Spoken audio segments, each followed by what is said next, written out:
এখন গভীর রাত, এখন মানুষ সবাই ঘুমাচ্ছে, গভীর ঘুমের আচ্ছন্ন হয়ে গেছে, পশু পাখিও আচ্ছন্ন হয়ে গেছে। আমাদের এলাকার মাদ্রাসাতে ক্লাস 1, 2, 3 পর্যন্ত শ্রেণীকক্ষ আছে। কথা একটু বেশি বলে। Hey guys, welcome back to my daily blog. তো এখন বাজতে প্রায় রাত 2টা। আমি আর আমার ভাইয়া বের হয়েছি রাতে হাঁটতে। বেরোর জন্য বের হয় নাই, ক্লাবে বিয়ে থাকার কারণে আমার ভাইয়া তো প্রতিটা বিয়ের মধ্যে রাতে যেসব বিয়ে হয় এখানে থাকে। তো ভাইয়ার সাথে চিন্তা করছি আজকে একটু নামি একটা ব্লগ বানাবো, সেজন্য বাইরে এসে এখন প্রায় 2টা। আর আমি কিছুক্ষণ আগে শহর থেকে আসছিলাম, এখন ঘুম আসবে না, একেবারে গিয়ে শুভ। তো এখন বাজতেছে প্রায় 2টা। এখন দেখেন এখানে কেউ নাই, কিন্তু মানুষ একটা দোকানও ঘুমাইলো। আমার বেলাল ভাইয়ের দোকান কিন্তু এখনো খোলা। আমার বেলাল ভাই অনেক কষ্ট করে, জীবনে অনেক উন্নতি করে, কারণ আমরা ওনার দোকানটা ভিজিট করে আসি। হ্যাঁ, বইয়ের দোকানে প্রায় 30টা থেকে 50টা, 100 বেশিও। ভাই আমাকে বলতে দাও। 50 থেকে প্রায় 60টা পর্যন্ত দোকান আছে এখানে। একটা দোকানও খোলা নাই, 2টা দোকান খোলা আছে। একটা হলো ক্লাবের পাশে আর একটা হলো এইখানে, এই যে এটা। চলেন আপনাদেরকে দোকানটা দেখাই।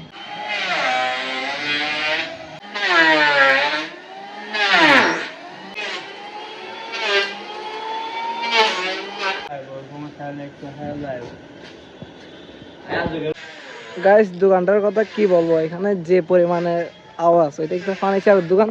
তো এখানে এখন আপাতত কাজ চলতেছে রাতে, মনে হয় নাইট ডিউটি বলে না এটাকে। তো নাইট কাজ চলতেছে এখন, সেজন্য আর কি 2টা পর্যন্ত প্রায়। কালকে নাকি ডেলিভারি দিতে হবে, সেজন্য আর কি। আর এখন যাচ্ছি আমরা আমাদের এলাকার দিকে। এই যে এটা হলো আমাদের এলাকার রোড, এখানে পাশে দোকান আছে, দোকানগুলো সব বন্ধ। এই দোকানটা 12টা পর্যন্ত খোলা থাকে। এটা সবচাইতে বেশি খোলা থাকে, এটা সময় পর্যন্ত খোলা থাকে। 12টার মানে সবগুলো 10টার তো সবগুলো বন্ধ, কিন্তু এটা 12টা পর্যন্ত থাকবে। আর 11টা থেকে 12টার মধ্যে কাস্টমার কিন্তু অনেক। পাহাড় এলাকার মানুষজন থাকে, অনেকে রাত করে বাসা যায়, তো তাদের জন্য এটা একটা। আরও প্রতিদিনই সেম টাইমে যায়, কারণ ওর 11টা থেকে 12টার কাস্টমার গুলো ডেলি থাকে।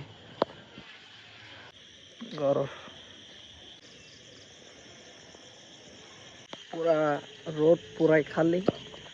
এখন গভীর রাত, এখন মানুষ সবাই ঘুমাচ্ছে, গভীর ঘুমের আচ্ছন্ন হয়ে গেছে, পশু পাখিও আচ্ছন্ন হয়ে গেছে।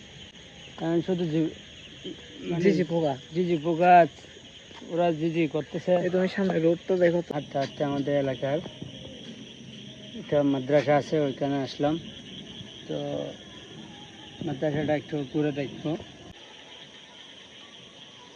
রাইট বেড়ে আসে যাবো ಬೇಗರೆ ತರ್ತಾರೆ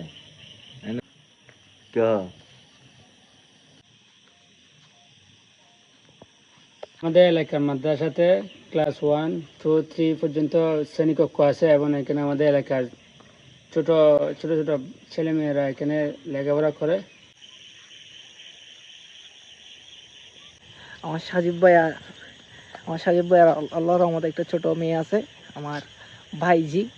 ও চিন্তা করতেছে ওকে আর একটু বড় হলে এখানে ভর্তি করাই দিবে, এইটা আর কি, ইনশাআল্লাহ। 2 তলা, 3 তলা, 4 তলা, 5 তলা ভবন রূপান্তরিত হোক, এটাই আশা করি। তো ইনশাআল্লাহ আমাদের এলাকার সব মেয়েরা যেন পদ্মাশীল হয়, ছেলেরা যেন পদ্মাশীল হয়, এই কামনা আর কি। কথা একটু বেশি বলে।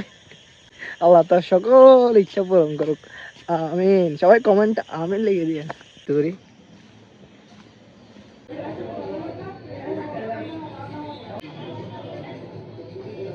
তো ঘুরে ফিরে চলে আসছি ক্লাবে। এখন আমি ক্লাবের অফিসে বসে আছি। তো আর কিছুক্ষণ বসবো, নাইলে চলে যাবো বাসায়। এখানে আমার ভাইয়া আছে, বসে আছে। তো সে তো প্রতিটা বিয়েতে, লগ্ন হোক বিয়ে হোক, রাতে সারা রাত বসে থাকে, যেহেতু ওরা দায়িত্ব এটা বসে থাকা। তো আজকের এই ভিডিওটা এই পর্যন্ত। সবাই ভালো থাকবেন, সুস্থ থাকবেন। চ্যানেলে যদি নতুন হয়ে থাকেন তাহলে সাবস্ক্রাইব করে দেবেন। ওকে, আল্লাহ হাফেজ।